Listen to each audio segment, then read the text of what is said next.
What we're going to do today is we're going to get the brakes working on the 69 Mustang and also see if she can move under her own power. So I did run up to O'Reilly's and I did pick up a new master cylinder. It's right here.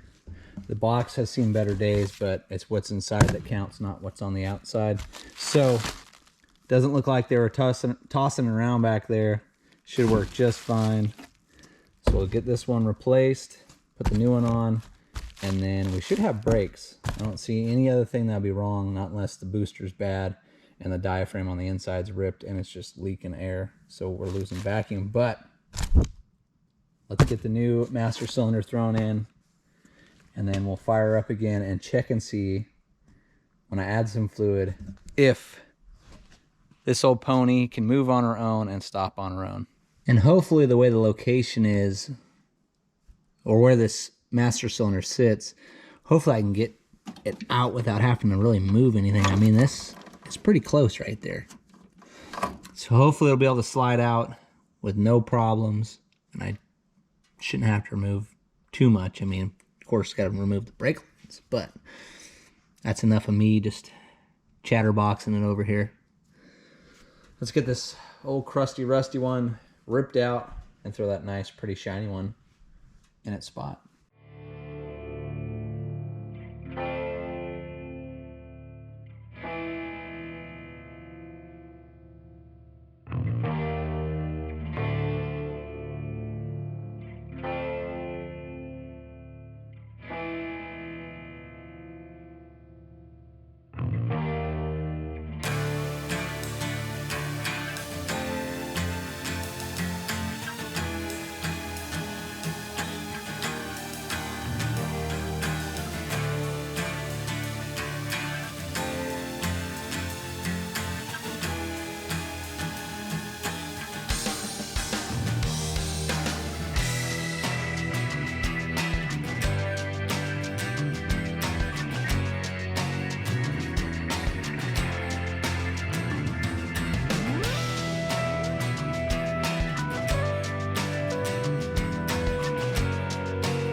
I was talking about, I can't get this thing out.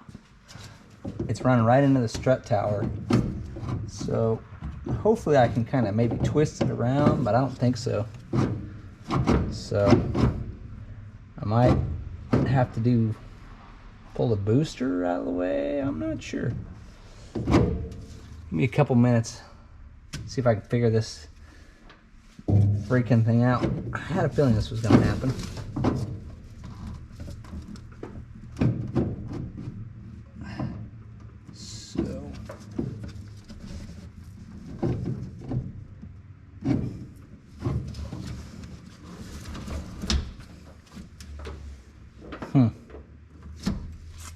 I can get it out, but what I might have to do is unbolt the booster, and I already disconnected the brake switch and stuff because it needs a new one. So it's already unpinned. I just have to slide the pin off of the rod for the booster itself, and then what I can do is unbolt the 4 bolts and then just hopefully kick it sideways, turn it at an angle, and it'll allow the master cylinder to come out, because I can't get it to come out at all. Not unless there's a special way. I mean, don't seem like it wants to come out, and it won't go past it will not go past the strut tower. So yeah, I think that'll be the easiest way. So what I'm gonna do is go inside the car and unbolt the booster and then disconnect the push rod. So let's go inside. All right, so now I'll slide up underneath the dash, take out the 3 that are inside the car, and then the other one was to be able to get from the outside. That should allow the master cylinder to get kicked once the booster is pulled out and turned a little bit. So I'm gonna slide up inside of here, crawl underneath the dash, and then we'll knock out those 3 bolts and then get the one on the outside.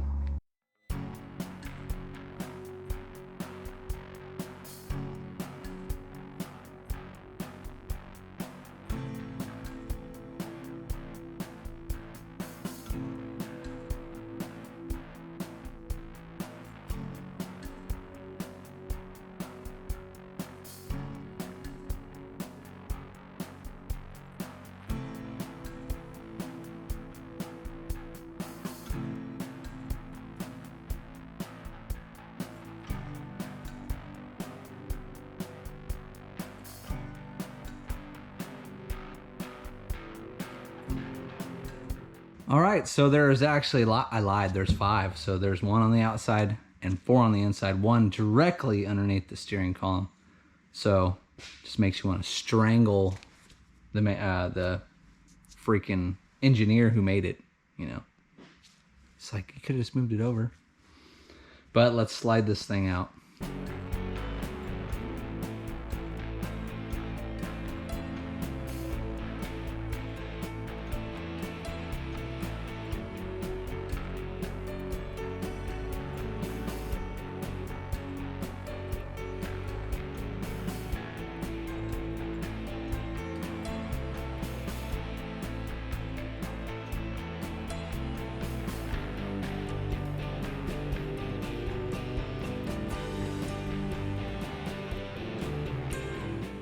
It's super close to coming out, but with this solid bracket for the...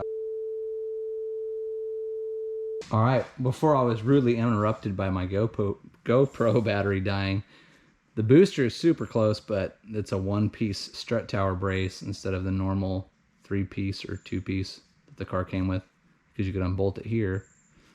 So now we got to pull the hood to get this nasty thing removed. So I'll time lapse you guys.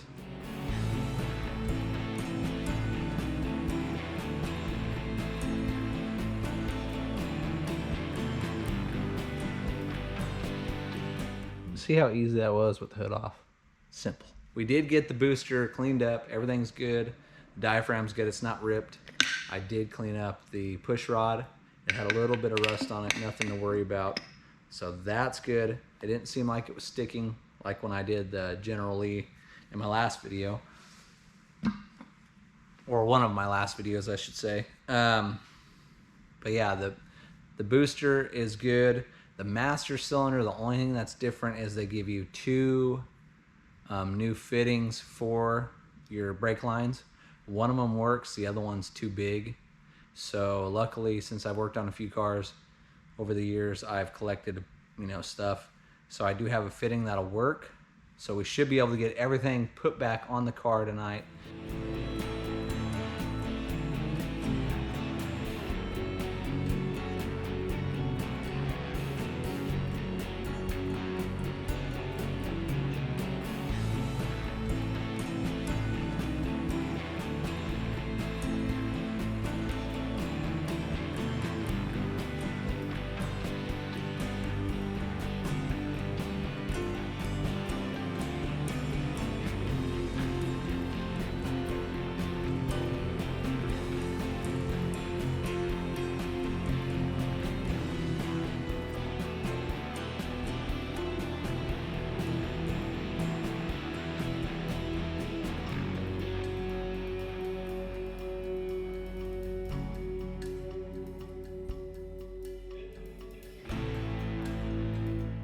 All right, so we got the lines all on.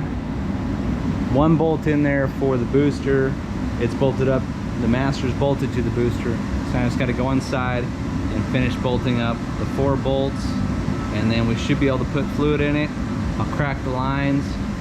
I might just let it gravity feed itself, but yeah, we're pretty close to being finished up.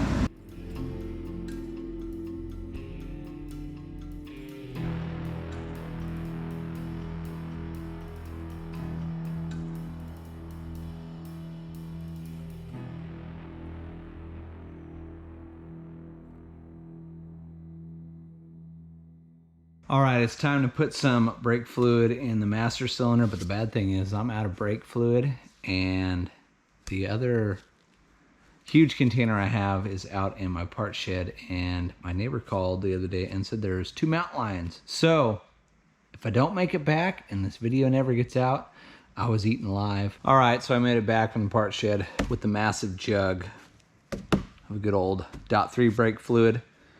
So fill up both reservoirs and we should have brakes now. Let's see how good my pouring abilities are with this massive jug of brake fluid. Move you guys out of my way. That way I can concentrate a little bit harder on my pour. I'll probably miss and ruin this lovely painted master cylinder. Oh, good so far.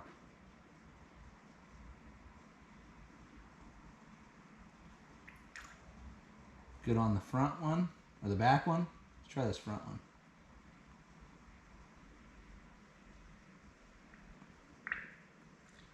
Nice. Woo. Didn't even spill a drop. Not even a droplet.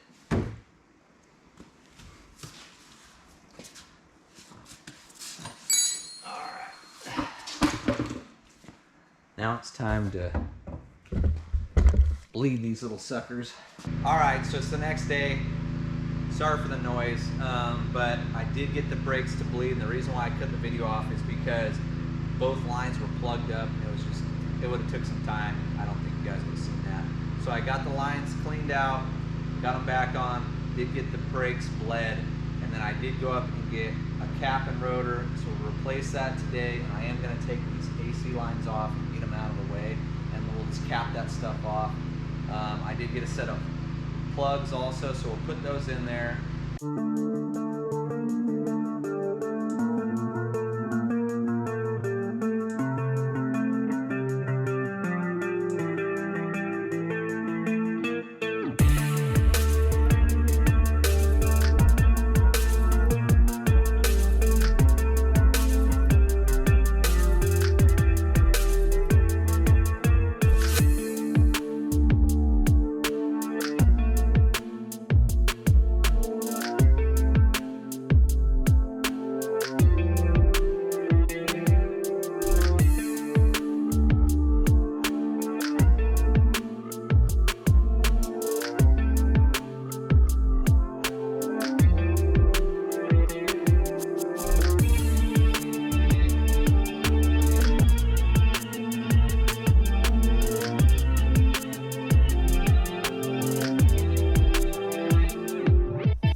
go for a quick test drive down the driveway back. I can't take it on the highway. I want to, but I can't. Check out this lovely seat of mine. Plus, I mean, you got the Swiss cheese right there, so hopefully I don't fall through the floor while we're going for a test drive.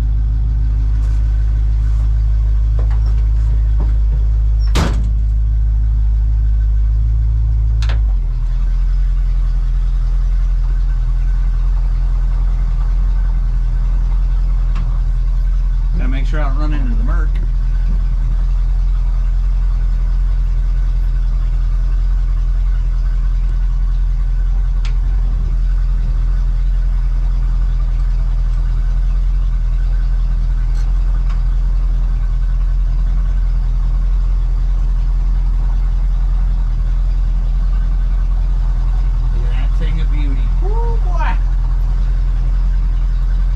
So it's the first drive in 17 years. It's just gonna be short, like I said, but at least we're in the car going for a cruise. Hopefully I don't run out of gas, because we ain't got much. But let's come down by the house, do a turnaround, and go down the driveway.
Stuff like this.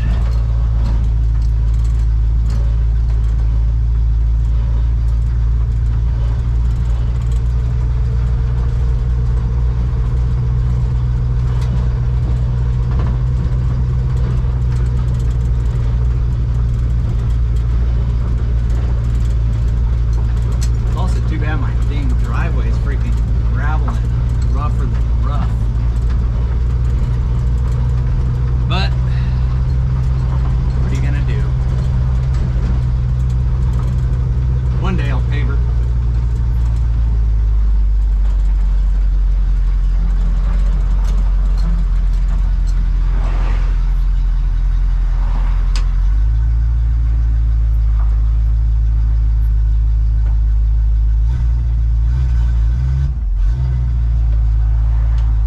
No wonder. I had her in neutral.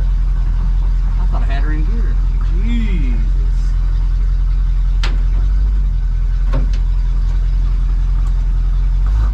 Uh-oh. The accelerator pump's not happy.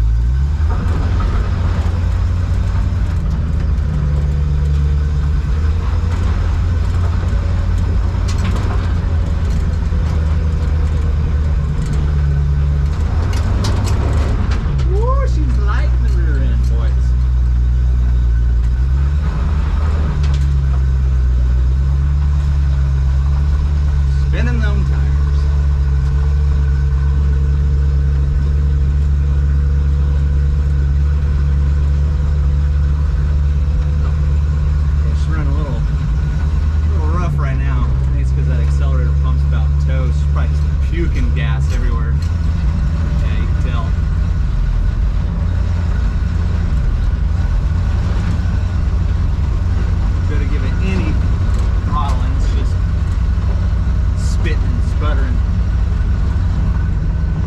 view from my house. It is great. Hopefully we make it to the top.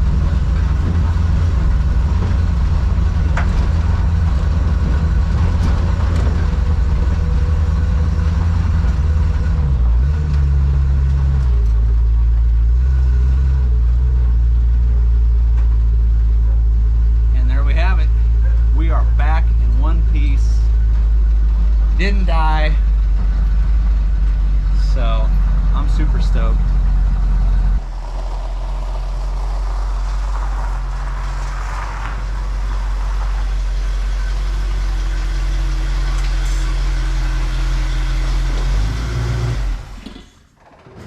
Well, pretty good test drive.